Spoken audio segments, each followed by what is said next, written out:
Come on, baby, don't you wanna go? Come on, baby, don't you wanna go? Back to that lemon light city, sweet Hope, Chicago. 224 446. Come on, baby, now get your business fixed. Come on, honey, don't you wanna go back to the lemon line? Hi there, I'm Marty Levinson. Welcome to the Northtown News Magazine with the greatest cameraman around, Sonny Hirsch, and your host, Avi Myers. Thank you, Marty. Avi Myers, Northtown Neighborhood News Magazine, a presentation of Sonny Hirsch and myself. And by the way, I do need to say this occasionally for Sonny. Even though I say it's a presentation of Sonny Hirsch and myself, he does almost all the technical stuff, like he doesn't edit the show and all the rest of it, but understand that the ideas are in no way, shape, or form necessarily agree with him, thank God. And so don't blame him for the things I say. He agrees with some of them, but, you know, we have very different opinions on a lot of them. Also, over the course of the next 4 shows, because Sonny, thank God, is trying to recover data from a disk. We're going to be a little short on the Marty Levinson department because they're all on this one hard drive, and it's hopefully recoverable. In any event, there is a very serious situation going on in the world right now, even though we try to be local. But then again, if we're bombed out over here, that would make it a local issue. And anyway, to talk about it, we've got the chief cook and bottle washer of Stand With Us Chicago, a frequent guest on the show. Thank you so much for being here, Peggy Shapiro. Thank you for having me. First of all, my pleasure. And I know you want to talk about Iran, so please. Yeah, that's the elephant in the room. I mean, we have, of course, many concerns. You've got Boko Haram and ISIS and Al-Shabaab and others. But Iran poses a clear threat to the U.S., to Israel, to the world. And we have on the table now, we have, I think, 30-some days, September 17th, when Congress will decide whether to vote yes or no to approve the deal that was reached on Iran. There are so many things wrong with the deal that it's almost hard to know where to start. But first, let me say, the major thing this deal is supposed to accomplish is to prevent Iran from acquiring nuclear weapons, which is a laudable goal. And if there's a deal ever that could do that, I would support it. Stand With Us would support it. Israel would be the major supporter. They would love a deal to stop Iran from getting nuclear weapons. This deal, unfortunately, rather than stop, provides a guarantee that Iran will get nuclear weapons in a period of 10 to 15 years from now. I'm not so young, so 10 to 15 years, I don't know if I have to worry about it. But I have a 3-year-old grandson, and he's going to be at bar mitzvah age then. What will the world be for him if Iran has nuclear weapons? So that is part of the deal, that they can get it. And that's if they wait 10 or 15 years. The inspections process, which are supposed to be anywhere, anytime, the inspections process that we see right now in the deal is a joke. Iran sits on the committee to decide if there should be inspections. I mean, if you're going to have a drug deal, or going in to find drugs in someone's house, will you let the drug dealer be part of the committee to decide whether or not they should look at his house? And Iran gets 24 days before the inspection. Now, how much can you hide and deceive in 24 days? And that's if they're allowed. And by the way, there are sites which are not ever going to be touched and looked at. If I were someone trying to hide something, that's where I'd put it, where no one's allowed to look, on certain military sites. And the U.S. is never going to be part of the inspection team, although Iran is sitting on the committee that decides whether there should be an inspection. Those are just the top 2, and there are many, many more serious, serious problems with that deal. No, it doesn't even come close to doing anything. The fact is that if I'm Iran too, they already do have, I mean, they're within a few months of nuclear capability beyond question. But in terms of their ability to deliver a bomb to America, they still need to build those intercontinental ballistic missiles. And the timing of this deal coincides with the time it will take them to be able to launch that sort of payload at the United States or other countries far away. And I don't know how you make a deal with somebody. I mean, every single day, without exception, even the Ayatollah Khomeini himself is saying death to America. We'll destroy them. You know, the ICBMs, you mentioned the intercontinental ballistic missiles. Up until the last minute, this was not part of a deal. It wasn't supposed to be part of a deal because there was an embargo on Iran having long-range missiles. At the last minute, we were so weak in the U.S., and Iran said, yes, this is not part of the deal, so we allowed it. We gave them permission to do openly and freely what they may have been trying to hide to do before. So now we can have ICBMs coming to the U.S. Now, they don't need those intercontinental ballistic missiles for Israel because they already have the Shahab 2. They've got Israel. And they have the missiles that can reach Europe. The only reason they need those long-range missiles is for us. And we gave them permission. Now, as far as honoring the deal, July 14th is when they signed on. The following week, Suleiman, who is responsible for many American deaths and who is not supposed to, according to this deal, leave Iran, the following week he was sitting in Russia negotiating an arms deal because now we have allowed them to get all the arms they want. So they will be more well-armed. They've already violated by sending Suleiman out of the country.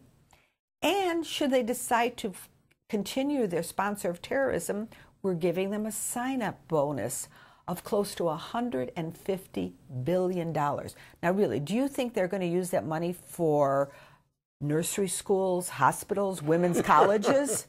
Where are they going to put that money?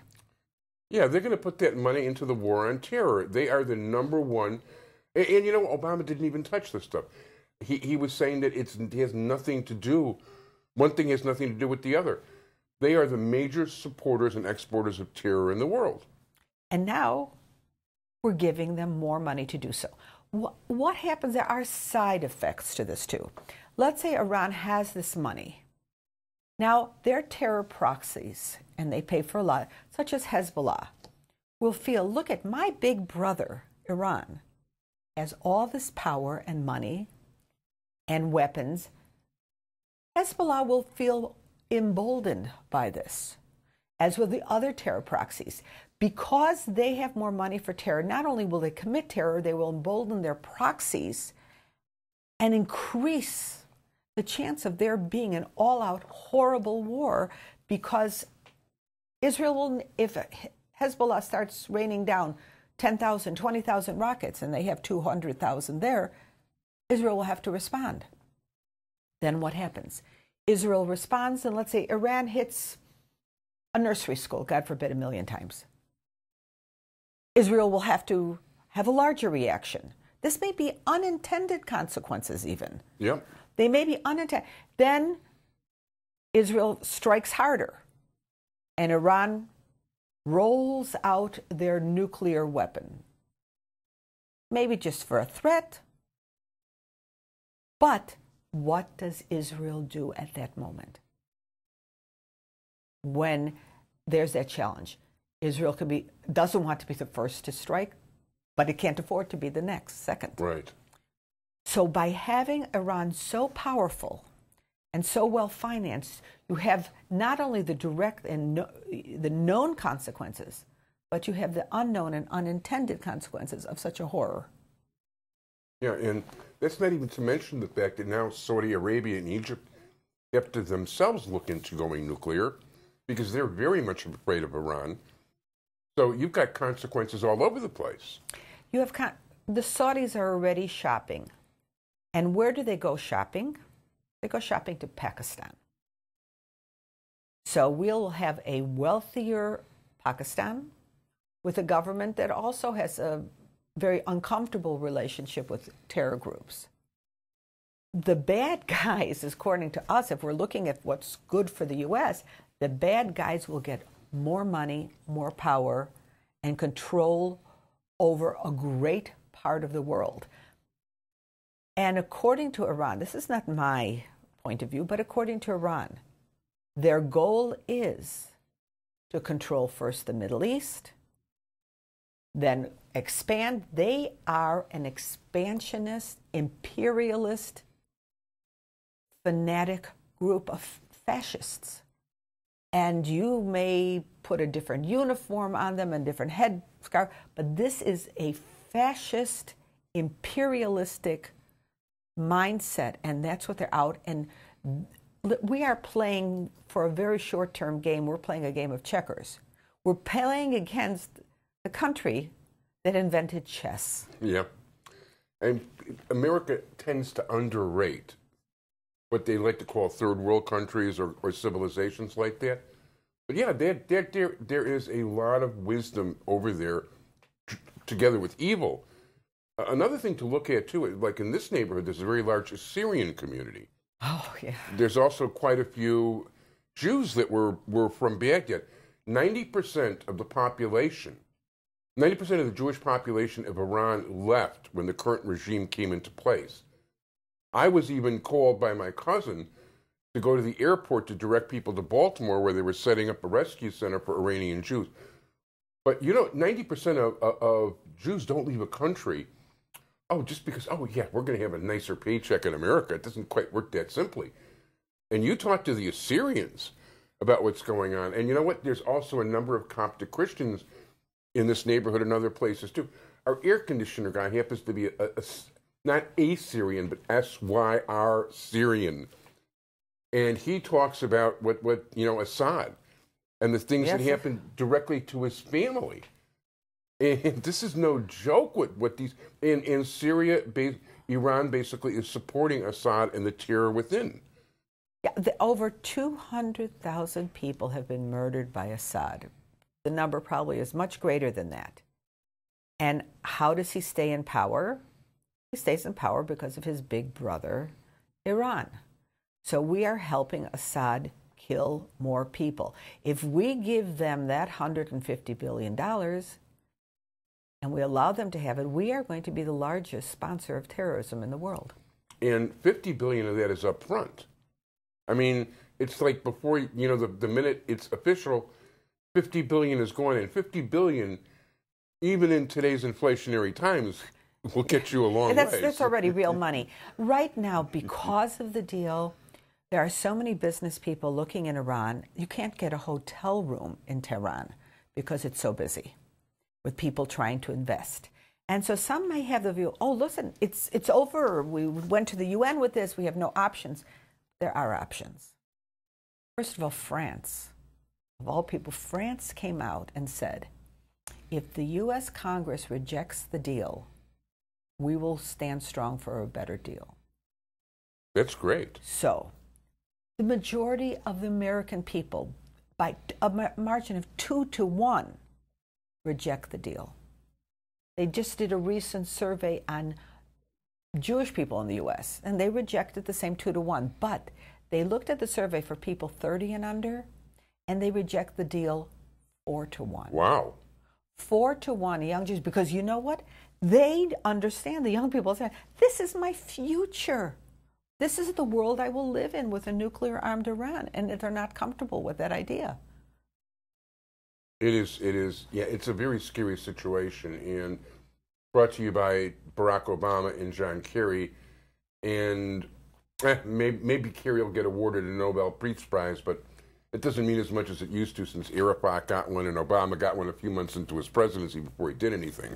But what is important is that major Democratic voices such as Chuck Schumer, Elliot Engel, and others have come out with really well-articulated positions opposing the deal and not making it a partisan issue. This shouldn't. Of all things, this should not be a partisan issue. This is an issue of survival. It's really an issue of life or death. And the Congress people and the senators need to make their decisions based on the evidence rather than political pressure. I agree 100%, and I could talk to you another half hour here, and I probably should have booked a full show, but you've got places to go also. Peggy Shapiro, stand with us Chicago. Check them out on Facebook and on the web at www.standwithus.com. Peggy Shapiro, thank you so much. Thank you very much, as always. My pleasure. Okay.